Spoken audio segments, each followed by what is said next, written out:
حضرت حنزله رضی الله تعالی عنه دا ډیر عجیبه صحابي و.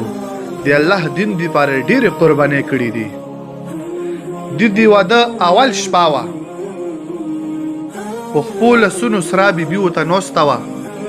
حنزله رضی الله تعالی عنه چې کله کور ته راغلو، کور ته راتللو سره صحابه کرامو اعلان وکړو چې ای د پیغمبر ملګرو، ای صحابه کرامو، د الله پیغمبر فرمایي که چا سره خپله سورلي وي، خپله توره وي او خپله زغره وي، هر وزې د الله پیغمبر جهاد ته روان ده، صحابه کرام ځان سره بیایي.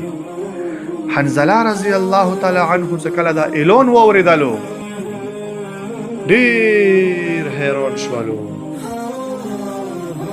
زړه کې ویلو چې حنزله، د تو محبوب صلی الله علیه وسلم او د تو ملګري صحابه کرام دا په میدان کې جنگونه کوي، دا به جهادونه کوي، او ای حنزله ته به خپلې بیبي سره بیټ کوي، دا وخت نه تیریږي.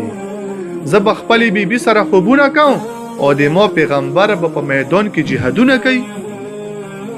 نه کله کور ته راغلو، بیبي سره میلاو شولو، بیبي سره ملاقات وکړو. د الله پیغمبر باندې دوره میان وو، د الله په دین دوره میان وو. څو غسل نه وکړه، غسل کې د جهاد میدان ته روان ده، غسل کې روان ده، غسل ونه په ویر وو.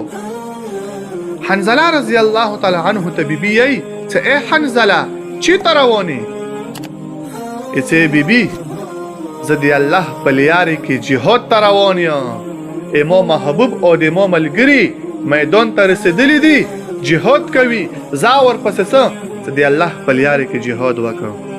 نو بیبي ورته فرمایي چې ای حنزله ما چاته پرېږدی؟ ته خو به لاړ شي، ما چاته پرېږدی؟ حنزله رضی الله تعالی عنه ته فرمایي چې بیبي زه تو هغ چاته پرېږدم چې چا دپاره زه وځم، زه تو هغ ذات ته پرېږدم چې کوم ذات دپاره زه کور نه وځم. الله دپاره زه روان یم، زه تو الله ته پرېږدم. بیا ورته فرمایي چې حنزله ته به بیا کله رځې؟ قربان شه داسې بیبیانو نه.